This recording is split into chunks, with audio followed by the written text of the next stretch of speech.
Hey guys, Kevin Cage back with another cryptocurrency update. Welcome to the channel. Like and subscribe if you're serious about the digital asset space, and let's get right into it today. One take and uncut.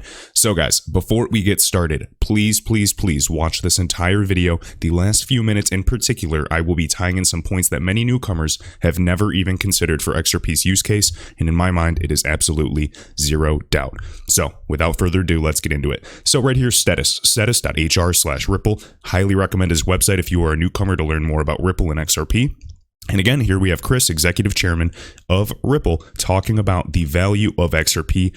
And of course, Ripple has to be by nature very conservative, not too specific with the valuation model of XRP to keep out of trouble. Understand that the $50 billion in escrow, roughly now around that number, $55 billion initially in 2017, there is a greater plan for that XRP. Could it be pre-allocated? Absolutely. But if you think that that XRP is specifically for Ripple to hold on to or sell over the market gradually and dump the price and keep it low, you are going to miss a massive opportunity. There's much more occurring right here. If you look at the proof of concepts, the trials, the integrations, and the true connectivity, there are so many groups. I believe the mass, like at least the top 20% or 80% of all banks are already connected to RippleNet directly. I need to emphasize that because people are reading false articles, spreading FUD, and they may potentially miss out on one of the biggest transfers of wealth that have ever come to be. All right, we understand Swift GPI. We're going to actually talk about their market dominance as well. Now, they're a competitor to only one of the software services of Ripple, and it doesn't matter. I believe with the settlement mechanisms, Swift does not have anything. Most likely, they will have to team up and use obviously a settlement token, but it will be based on trust. If you're paying attention to the BRICS nations, they are leaving. They do not want to succumb to U.S. sanctions and the U.S. dollar reserve status. It's time to switch. And guess what? Due to many dilemmas, even the United States wants the U.S. dollar reserve status to change. It is simply time. Of course, it's pretty coincidental. And there's eventually at this point, there's too many coincidences, guys, for another black swan event. And historically, again, the U.S. or the reserve status or the reserve currency changes every 90 to 100 years in tandem. I think this is the opportunity. Never let a good crisis go to waste. Now, I'm not saying XRP is at the center of everything. What I'm saying is it will be one key player in this type of transformation. There's so much going on beyond just finance, but this is the point, and this is specifically what I'm interested in to capitalize off of massively and create generational wealth for my family and friends. There's a greater planet, at hand here. Ripple is one of the highest valued private companies coming out of Silicon Valley to date. If you do not believe that there will be a massive run-up in the future, I don't know what to tell you. Again, we can see how XRP specifically is copying the exact chart of silver in many other markets. These markets are running together. When you guys do not believe that, stocks were initially kind of running together with their algorithm, if you don't think that precious metals and crypto market, like these groups that are synced in some manner, you're not paying attention. All right, listen to this now. I've been ranting enough. But it's also bringing on incumbents. So if you could bring on a big bank that has a couple million customers, what's neat about Ripple is those customers may not ever know they're using Ripple. All they know is that suddenly on their bank, there's some withdrawal method that allows the bank customer to send money to India, that clears in 5 seconds for free. So they're using the Ripple protocol, but they don't necessarily even have to know it. We call that hosted wallets. That's exactly what I believe to be the case in the future. Now, not just XRP usage, but potentially even the XRP ledger is one of the backbones for the entire financial system. What you have to understand is the XRP ledger is not just for XRP. It has so many benefits. Of course, a decentralized exchange. You can issue IOUs on the ledger itself. You don't necessarily even need to transact with XRP. Keep in mind that XRP is the native digital asset on the ledger itself. Of course, the speed and scalability benefit, and XRP is best used as that kind of settlement asset, that bridge asset. But what's great is XRP is still utilized to some degree. So whether it's, gold or oil and any other commodity built on the ledger, or potentially even central bank digital currencies running, or even just for the time being transferred over, again, not even just IOU, talking and collateral debt positions.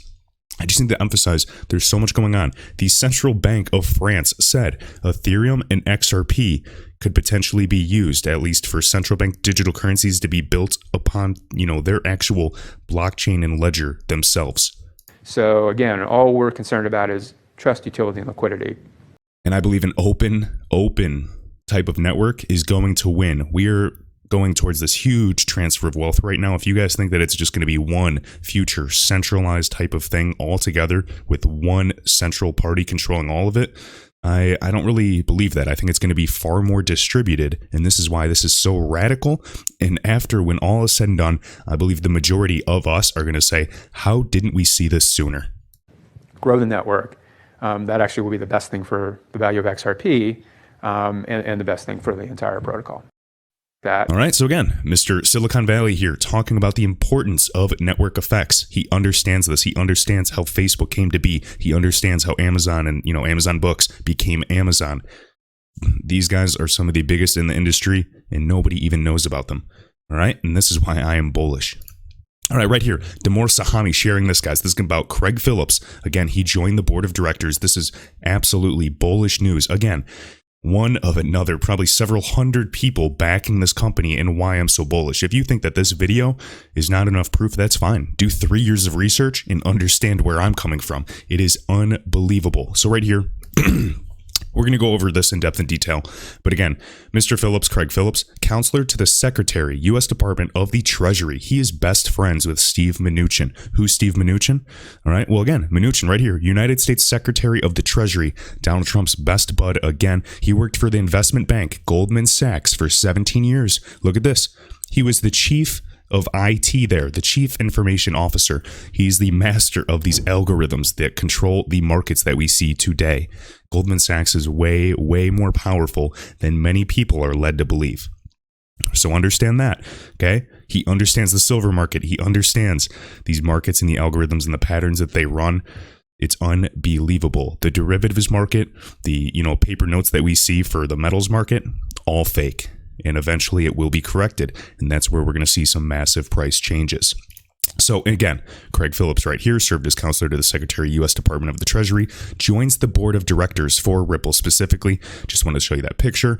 And this right here is actually back in 2018 Treasury report on regulations impacting non-financial institutions, technology, and innovation. Dear Mr. Phillips, this is from the Investment Advisor Association again, talking and kind of addressing to him, new innovation coming, specifically what caught my eye for, innovation and competition in the financial services market is DLT, distributed ledger technology. That is exactly what XRP is today. Again, the first proof of consensus algorithm that went away from proof of work. Again, Bitcoin, to me, a science experiment. But for institutional adoption, you need years. Right now, we're at about 7 years, of history for XRP. You need a network to have stability. Of course, 50 million plus ledgers closed successfully, never an error on the network. Bitcoin, yes, there's double spending issues, there's been errors on the network. You can't just keep computing the history of transactions, highly inefficient. But for the payments problem, this is why I believe in XRP. People say, okay, well, if it was going to, it's been going 7 years, long time. Guys, this is what banks and these governments, they're by nature so conservative. They need testing and integrations and stability. If it can't last 7 years on its own, why would, nations adopt it for potentially the next few decades?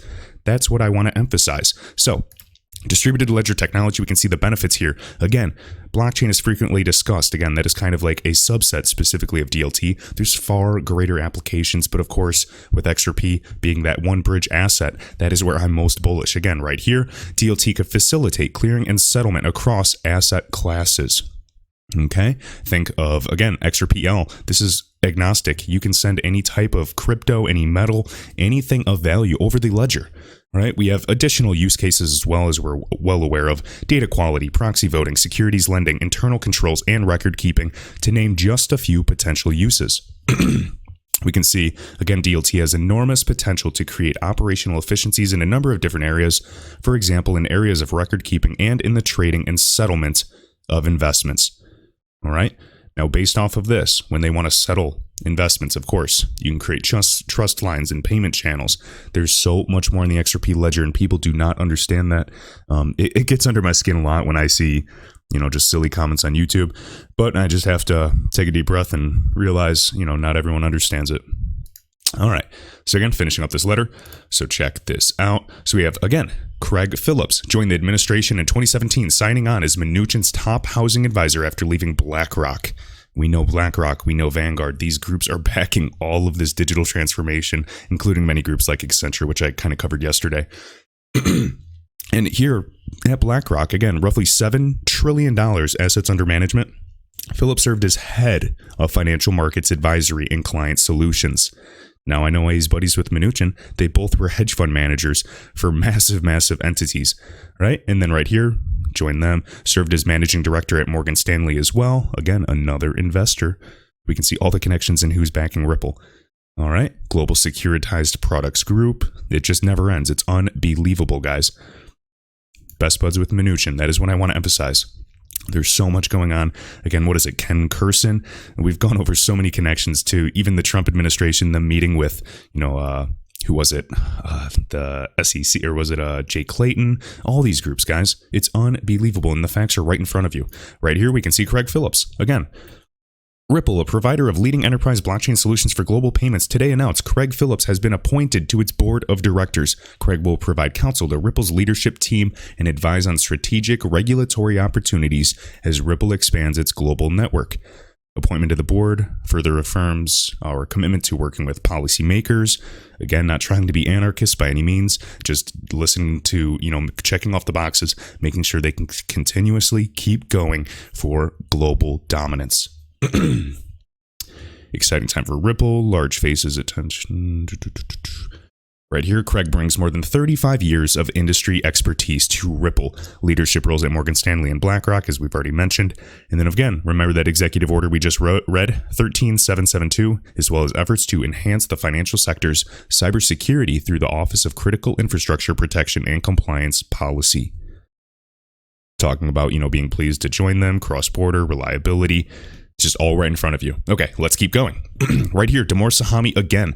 This was back in September of 2019. We can see Swift GPI. Understand, this is not competition to XRP. So just like with R3, with reconciliation and Spunta in September, kind of the clearing, who owes who, get the messaging up. That is the first step. Next step is settlement. And guess what? Corda Settler, XRP. That is my personal belief. Now, just like this, Swift GPI is that next step. So we go from Swift, that old legacy service, then we go to Swift GPI, next current, improving the messaging. And then what do we need? We still need settlement, because settlement, instant settlement is the only way to reduce those huge amounts of money sitting idle. Okay? Of course, it improves the remittance float a bit, but there's still trillions of dollars trapped. More than 55% of Swift's cross-border payments are already using made via GPI. More than 40 trillion US dollars worth of payments across the borders faster than ever before.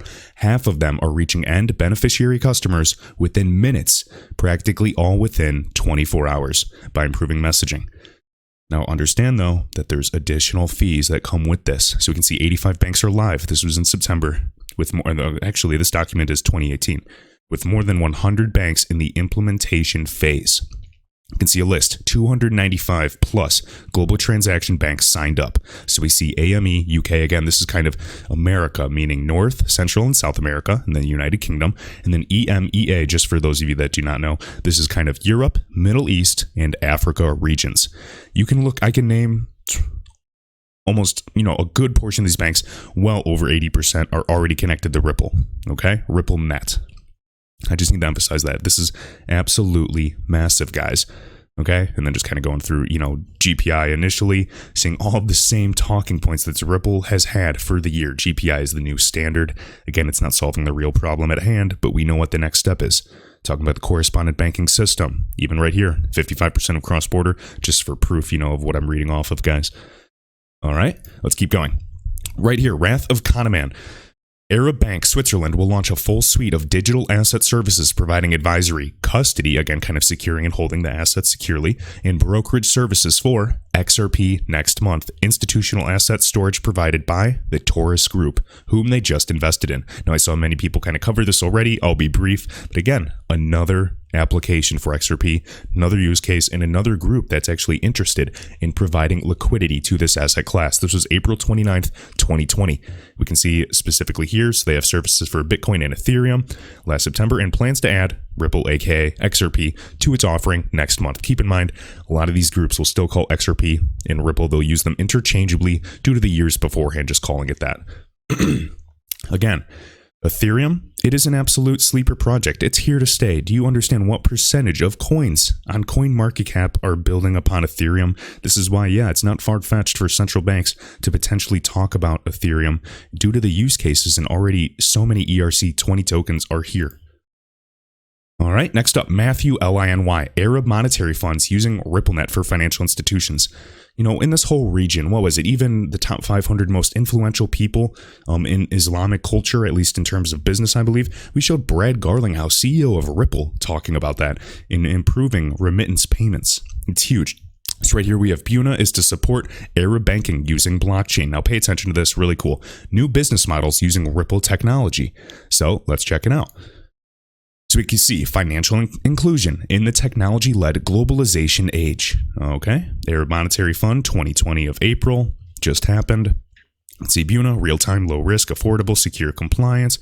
Okay, increase efficiency of cross-border payments, reduce transaction duration, standard levels of compliance. Yep, decrease liquidity requirements, and reduce banks' costs associated with existing channels. Yes, enhance the level of central bank oversight. Okay, seems like the biggest central banks still want to be able to see everything and still, have it be watched potentially over the XRP ledger. And yes, there's privacy applications they can do to kind of protect themselves as well, but ensure that they can all see themselves in their kind of own intra-network. Okay, keep going. Talking about blockchain, operational efficiencies and costs improving. All right, challenges of it going by fast. And then right here, specifically in the context, crypto assets, again, not cryptocurrencies, crypto assets, because it's a new asset class. They're, seeing this. These huge monetary groups and authorities are seeing this happen before our eyes. Can offer on-demand liquidity and thus optimize the liquidity costs.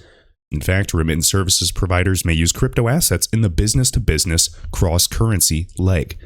Neither the sender nor the recipient of funds holds the crypto assets, okay? It's almost like they source it from a pool of liquidity, and that's me just kind of foreshadowing something that I'll talk about.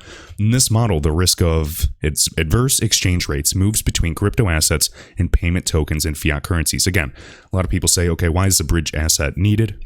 You have to understand the conversion rates of different currencies are always shifting. So you have to have that medium. And when that medium has enough liquidity, we can actually get rid of those operational costs, that conversion rate, I should say, between those asset classes, that spread. We want to tighten that spread, and it actually makes trade significantly more cost effective. And yeah, if you do it with 30 payments, you're not really going to notice. But when you scale globally, and you were talking about trillions of dollars moving over the network per day, you're going to notice, billions in savings, if not trillions, and then releasing up to $27 trillion of that capital to move more effectively. Yeah, I think you're going to notice a difference in the transfer of wealth. Keep in mind, that's only cross-border. What about derivatives market? 500 trillion to, 1.2 quadrillion. We're just getting started. I'm just so bullish. It's unbelievable. I just think that, the plan, keep the price as low as possible for as long as possible. We don't want retail people speculating too much, and we're ready to go. Boom, open up the floodgates. Okay, right here, RSPs, this is remittance service providers, can provide users access to the crypto asset or payment tokens. Again, payment token, utility token, not a security, through wallets from which money is transferred either directly from the sender's wallet to the recipient's wallet. Okay? Next up, or actually right down here, I wanted to cover this too. So again, Matthew Liny, in the field of cross-border payments, new providers offer correspondent banking hubs. This is what I wanted to emphasize. This is huge. Anybody that's still watching this video, props, because I will have some great points at the very end as well. Correspondent banking hubs like Earthport. Remember, partnered with Ripple. Earthport, acquired by Visa.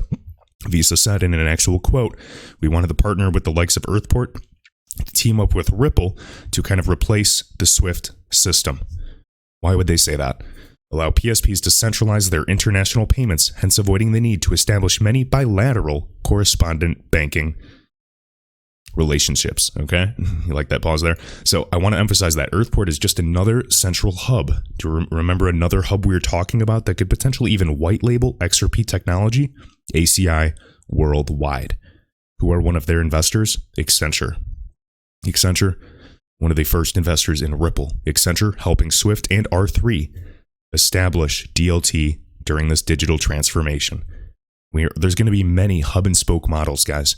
Multi-currency, 24/7, whether it's, decentralized or a centralized platform, does not matter. This is for cross-border payments to replace and update the correspondent banking network.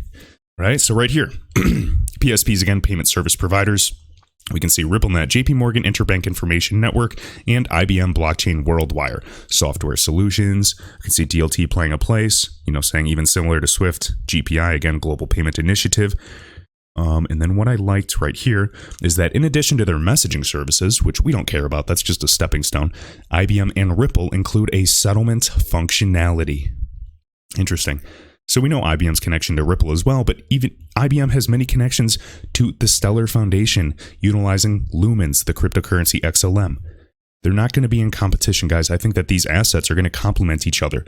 I don't want the tribalism between crypto, but yes, I'm a bull on XRP for settlement, but I also believe in many other use cases in many other cryptocurrencies. But I want to talk about XRP most because I think when everything moves, it will be one of the most obvious players to be around and explode. The use cases are just astounding.